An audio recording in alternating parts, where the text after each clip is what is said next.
Yes! Yes! TV update guys! Nanalo tayo sa Game 6. Yan. May Game 7 pa. May Game 7 pa mga katropa. Yan. Panoorin natin to pagkatapos ito. Ating intro.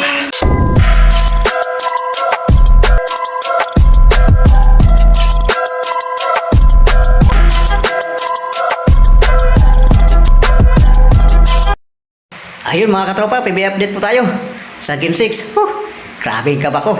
Napunta na Sobrang intense ng sobrang intense ng laban mga katropa. Best player of the game si Rinam Batak. Grabe. Si Puyo Iram, dumali din si Puyo Iram, bumawi talaga.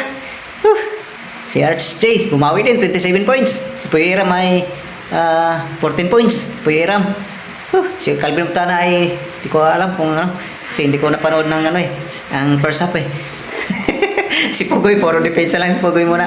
Baka bubuhusan si Pugoy sa Game 7. So yun mga katropa, panalo tayo sa sa Game 6. Yun. May Game 7 pa. Katropa. Talagang hindi pumayag ang TNT Tropang Giga.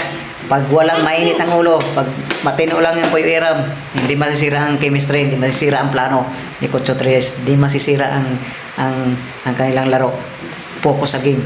Ayan, kaya nanalo ang TNT Tropang Giga ngayon. So ayun, nasa atin ang momentum mga katropa. Grabe, napaka-intense ang laban. Kabado talaga ng dibdib ko. Ayun, kakabahan na ngayon mga barangay Hinebra.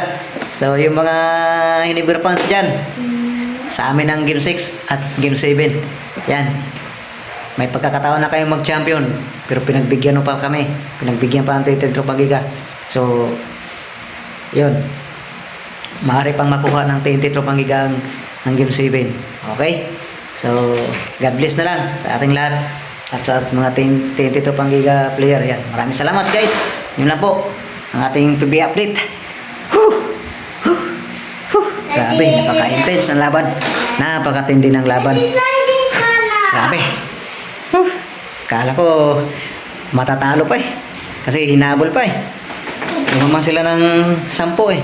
Ng fourth quarter. So, inutay-utay ng Hinebra. So, pero hindi nagpadaig ang TNT Tropang Giga natin. So, yun na po at maraming salamat sa inyong panonood.